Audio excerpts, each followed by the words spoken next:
बहुत स्वागत है आपका। मैं हूं आपके साथ सुमित शर्मा और बुलेटिन में हम सबसे पहले बात करेंगे 23 के महासंग्राम की।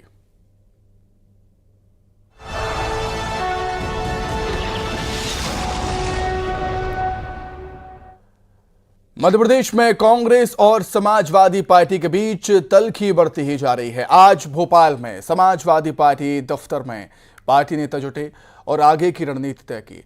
समाजवादी नेताओं की कांग्रेस के प्रति तल्खी बढ़ती जा रही है। सपा नेताओं ने कहा कि कांग्रेस पार्टी ने समाजवादी पार्टी को मध्य प्रदेश में धोखा दिया है। कांग्रेस ने समझौते की बात करके हमारी सीटों पर प्रत्याशी घोषित कर दिए। उन्होंने कहा कि समाजवादी पार्टी दमखम के साथ विधानसभा चुनाव लड़ेगी। सपा नेताओं ने सख्त लहजे में चेतावनी दी है कि कांग्रेस को समाजवादी पार्टी बताएगी कि उनके साथ धोखे का मतलब क्या है। समाजवादी पार्टी के राष्ट्रीय अध्यक्ष अखिलेश यादव ने आज मध्य प्रदेश के नेताओं से मुलाकात की है। मुलाकात के बाद एक बात साफ हो गई है कि समाजवादी पार्टी मध्य प्रदेश में विधानसभा के चुनाव लड़ेगी। यानी कि जिस तरह से कल हरदोई में बयान आया था सपा अध्यक्ष अखिलेश यादव का कि उनकी बातचीत हुई है कांग्रेस के आला कमान से, उस बातचीत के बाद अब माना जा रहा है कि वो बातचीत लोकसभा चुनाव को लेकर के है। समाजवादी पार्टी मध्य प्रदेश के विधानसभा चुनाव में जिन प्रत्याशियों को घोषित कर चुकी है उनको टिकट दिया जाएगा। पार्टी कार्यालय के सामने निकले हुए मध्य प्रदेश के नेताओं ने इस बात को माना है कि सपा अध्यक्ष ने साथों से कहा है कि सभी लोग अपनी अपनी तैयारियां करें और हम मध्य प्रदेश के चुनाव में इस बार उतरने वाले हैं। कैमरा पर्सन उपेंद्र के साथ अलाउद्दीन, न्यूज़ 18, लखनऊ। ग्वालियर से बड़ी खबर, जहां मुन्ना समर्थकों ने जमकर हंगामा किया। जी हां, मुन्ना लाल गोयल समर्थकों ने सिंधिया की गाड़ी घेरी। ज्योतिरादित्य सिंधिया की गाड़ी के आगे मुन्ना लाल गोयल के समर्थक लेट गए। गाड़ी से उतरकर सिंधिया ने समर्थकों को समझाया। पुलिस सुरक्षा के बाद सिंधिया की गाड़ी फिर रवाना हुई। माया सिंह को टिकट मिलने का विरोध कर रहे हैं मुन्ना लाल गोयल के समर्थक और मुन्ना लाल गोयल को टिकट देने की मांग की जा रही है।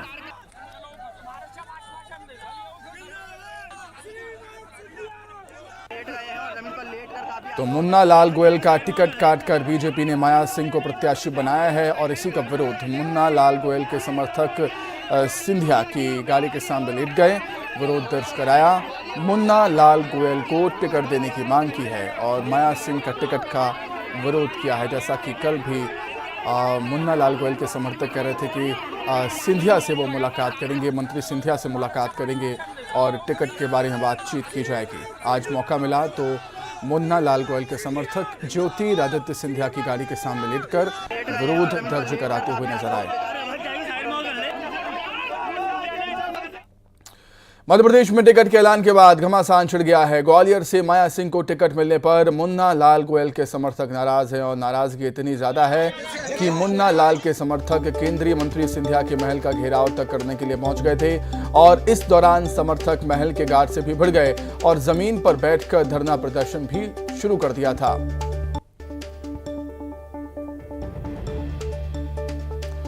तो मुन्ना लाल गोयल के समर्थक काफी नाराज हैं। मुन्ना लाल गोयल का टिकट कटने के बाद से समर्थकों में काफ़ी नाराज़गी है, काफ़ी गुस्सा है। सिंधिया के ज्योतिरादित्य सिंधिया के महल का घेराव करने के लिए मुन्ना लाल गोयल के समर्थक पहुंच गए थे।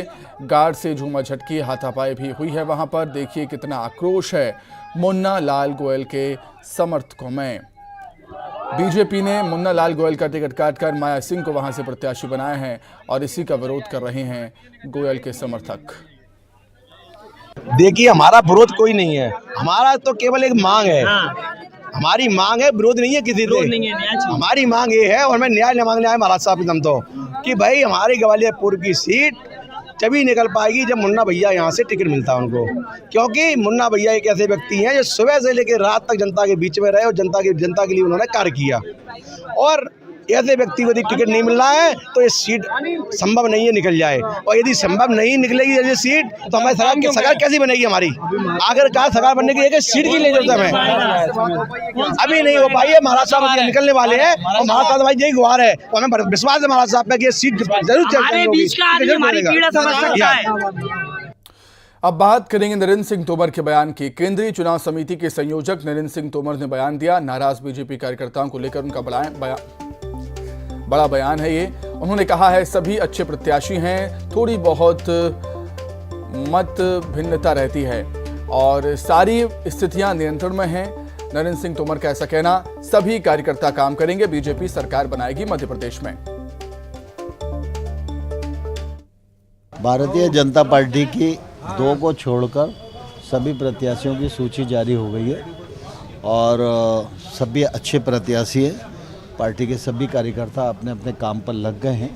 थोड़ी बहुत मत भिन्नता रहती है क्योंकि एक स्थान पर कई टिकट मांगने वाले लोग रहते हैं, लेकिन भारतीय जनता पार्टी की सारी स्थितियां नियंत्रण में, सब कार्यकर्ता काम करेंगे और भारतीय जनता पार्टी सरकार बनाएगी। कांग्रेस भी दावा कर रही है क्या? वो दावा करने के लिए स्वतंत्र है, लेकिन हम लोगों ने जो किया है उसके आधार पर जनता का आशीर्वाद मांगा। दिल्ली से बड़ी खबर, एमपी में फिर बदल सकते हैं सियासी समीकरण। अखिलेश के संपर्क में आए एमपी कांग्रेस के नेता। लखनऊ में अखिलेश से मुलाकात करने के लिए एमपी कांग्रेस के नेता पहुंचे थे। राहुल के संदेश के बाद अखिलेश भी अब नरम हुए हैं। सीटों को लेकर फिर शुरू हुआ है आपसी मंथन। सपा ने अपनी नई लिस्ट फिलहाल टाल दी है। कांग्रेस सपा के विवाद को हल करने में जुटे हुए हैं दोनों ही दलों के नेता। पार्टी के नेताओं को शाम 6 बजे तक तस्वीर साफ होने की उम्मीद है।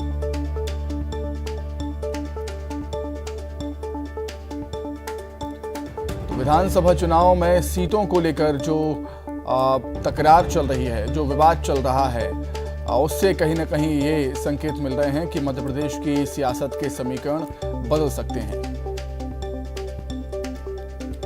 राहुल के संदेश के बाद अखिलेश भी अब नरम हुए और सीटों को लेकर फिर से आपसी मंथन शुरू हुआ है। बुरहानपुर में सियासी पारा गरमा रहा है। बेटे हर्षवर्धन का टिकट कटने पर दुर्गेश्वरी चौहान नाराज हो गई। दुर्गेश्वरी चौहान दिवंगत बीजेपी नेता और पूर्व प्रदेश अध्यक्ष नंद कुमार सिंह चौहान की पत्नी हैं और बेटे हर्षवर्धन को टिकट मिलने की आस में थीं। जैसे ही अर्चना चिटनिस को बीजेपी ने अपना प्रत्याशी बनाया तो भाजपा का दूसरा धड़ा विरोध में उतर आया। घर पर पहुंचे सैकड़ों कार्यकर्ताओं की मौजूदगी में दुर्गेश्वरी चौहान के बेटे को निर्दलीय चुनाव लड़ाने का इशारा दिया। लेकिन एक बात मैं बोलना चाहती हूँ कि मेरे पति ने क्या कमी की थी पार्टी की सेवा करने में, क्या कमी की थी वो आज मेरे को ये दिन देखना पड़ रहा। जिस व्यक्ति ने अपना घर द्वार छोड़ के अपना जीवन त्याग कर दिया था, उनके साथ में ये न्याय तो आगे क्या होगा, इसको आप समझे और आगे बढ़े। सामाजिक बुराई बन चुके नशे को जड़ से खत्म करने के लिए इंदौर 1 से बीजेपी के प्रत्याशी कैलाश विजयवर्गीय ने अनोखा तरीका सुझाया है।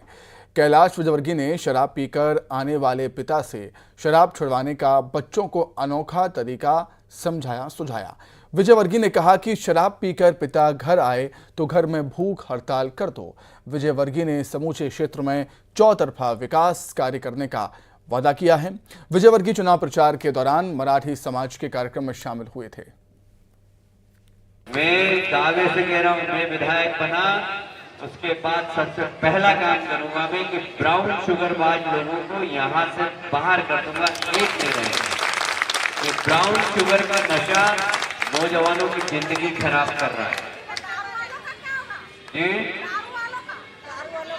दारू वालों के लिए अपन आंदोलन करेंगे। अपने घर से आंदोलन करना है कि यदि हमारे मैं बच्चों से हमेशा मेरे रुस्तम के बगीचे से 2 नंबर में विधायक थे, तो बच्चे बोले कि मेरे पापा दारू पी के आते हैं, मम्मी को मारते हैं।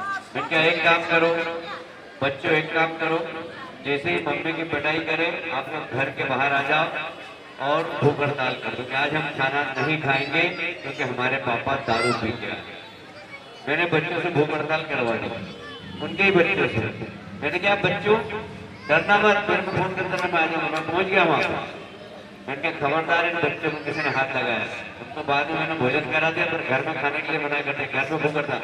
जब तक पापा शराब नहीं छोड़ेंगे जब तक हम बच्चे घर में खाना नहीं खाएंगे। कई बच्चों के माँ बाप ने शराब छोड़ दी।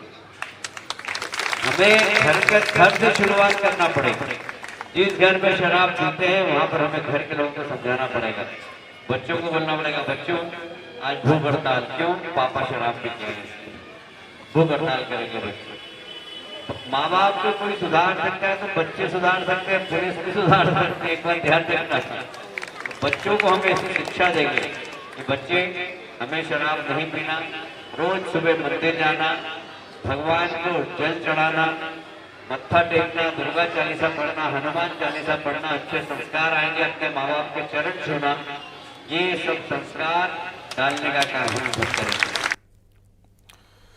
इंदौर से बड़ी खबर है, जहां फैक्ट्री पर डकैतों ने धावा बोला है। 7 से 8 नकाबपोश डकैतों ने गार्ड को बंधक बनाया। डकैतों ने फैक्ट्री में फायरिंग की। फायरिंग के बाद गार्ड से मारपीट की। कई सालों से बंद पड़ी है फार्मा कंपनी की फैक्ट्री। क्राइम ब्रांच और डॉग स्क्वाड मौके पर है। चंदन नगर थाना पुलिस जांच में जुटी हुई है। तो इंदौर से बड़ी खबर आपको हम बता रहे हैं, जहां पर फैक्ट्री पर डकैतों ने धावा बोल दिया। 7 से 8 नकाबपोश डकैतों ने गार्ड को बनाया है बंधक। डकैतों ने फैक्ट्री में जमकर फायरिंग कर दी। फायरिंग के बाद गार्ड से भी मारपीट की। कई सालों से बंद पड़ी है फार्मा कंपनी की फैक्ट्री और क्राइम ब्रांच और डॉग स्क्वाड की टीम मौके पर मौजूद है, पहुंची हुई है। चंदन नगर थाना पुलिस जांच में जुटी हुई।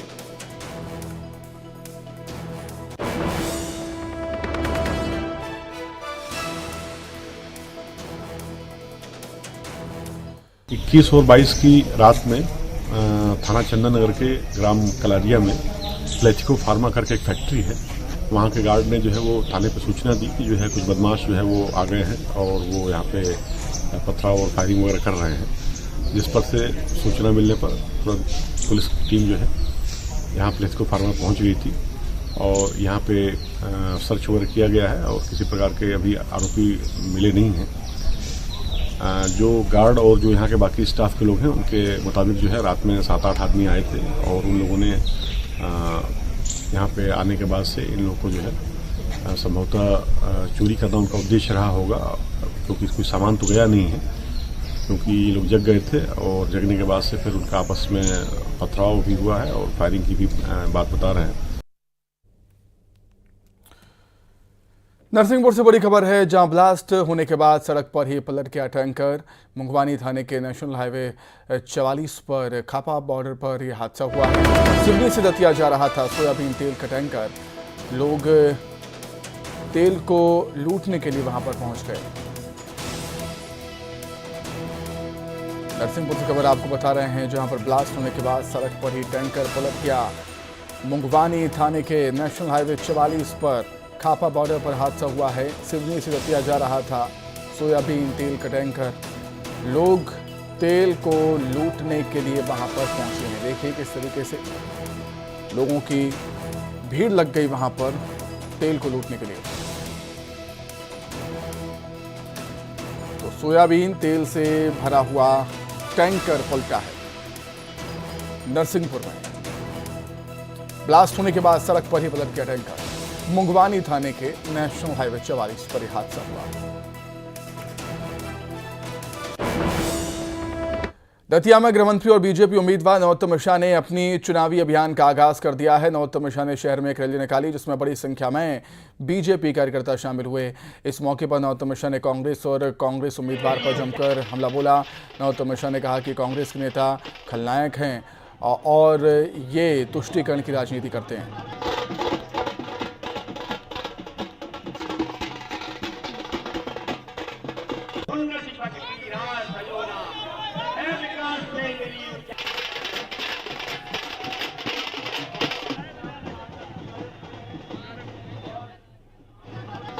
दतिया की कांग्रेस ये दुकानों से वसूली फिर करवा देगी। ध्यान रखो कि ये शेर की खाल में ये खलनायक है, खलनायक।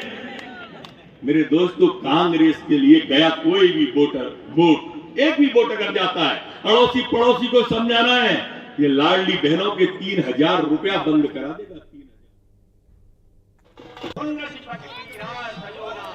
तो कांग्रेस पर जमकर निशाना साधा गृहमंत्री नरोत्तम मिश्रा ने।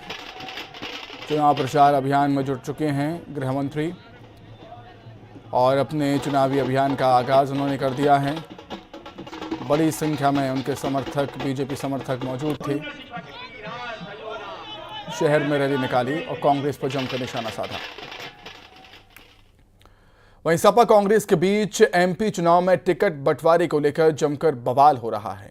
ये मौका दोनों राज्यों में सत्ताधारी दल बीजेपी के लिए चुनाव के समय में वरदान से कम नहीं है। इन सभी मुद्दों को लेकर बीजेपी नेता सिद्धार्थनाथ सिंह ने निशाना साधा। सिद्धार्थनाथ सिंह ने इसे शर्तों का गठबंधन और 2017 की कड़वाहट का असर बताया। सिद्धार्थनाथ सिंह ने कहा कि राजनीति में कम से कम सामान्य शिष्टाचार तो होना चाहिए। ये राहुल गांधी और अखिलेश यादव नाम के दो लड़कों का बेमेल गठबंधन है। भ्रष्टाचारियों ने मोदी जी से डरकर बस अपने मुद्दे भुलाकर एक दूसरे को चुना है।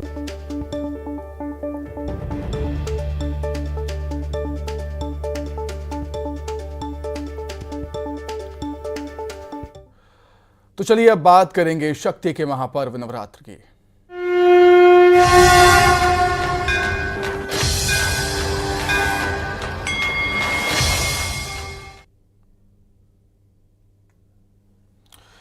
तो आज नवरात्रि का 8वां दिन है और आज मैहर वाली माता का श्रृंगार माता महागौरी के रूप में हुआ। विंध्याचल के त्रिकुट पर्वत पर विराजमान जगत जननी मैहर वाली माता शारदा देवी के दर्शन के लिए तड़के ही सैकड़ों भक्त मंदिर में पहुंचे थे।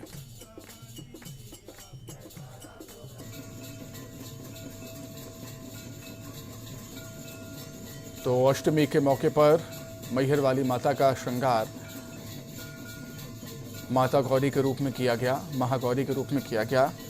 नवरात्र के 8वें दिन माता गौरी की महागौरी की पूजा होती है और यही वजह है कि शारदा माँ का श्रृंगार भी महागौरी के रूप में हुआ आज। उज्जैन में भी आज महाअष्टमी के पर्व को लेकर धूम है। माता के मंदिरों में भक्तों ने दर्शन कर आशीर्वाद लिया। उज्जैन की 24 खंभा माता मंदिर में कलेक्टर के द्वारा पूजन पाठ किया गया और इसके बाद धार चढ़ाई गई और शहर में 28 किलोमीटर तक मदिरा की धार चलेगी। देखिए, ये इतनी सांस्कृतिक परंपरा हमारे देश की है और आदिकाल से चली आ रही है। ये सौभाग्य है कि कलेक्टर होने के नाते ये पूजा करने का अवसर मुझे मिला है। एक ही कामना है माता जी से, शहर में जिले में समृद्धि रहे, सुख शांति रहे। बाबा महाकाल और माता जी का आशीर्वाद हमेशा इस जिले के लोगों पे बरसता रहे। इसके पीछे की परंपरा कुछ इस प्रकार है कि राजा विक्रमादित्य जो उज्जैन की राजधानी हुआ करती थी, राजा विक्रमादित्य के राज्य में, तो कभी भी उनके राज्य में कोई सुख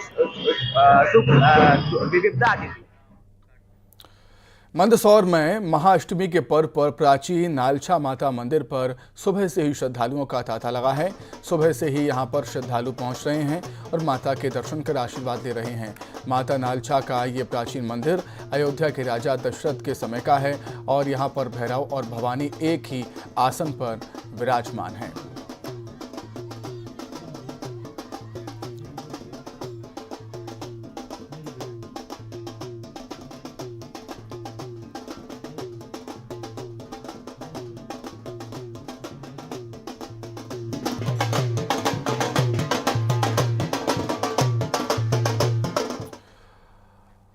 और आइए अब देखेंगे 25 सेकंड में खबरें।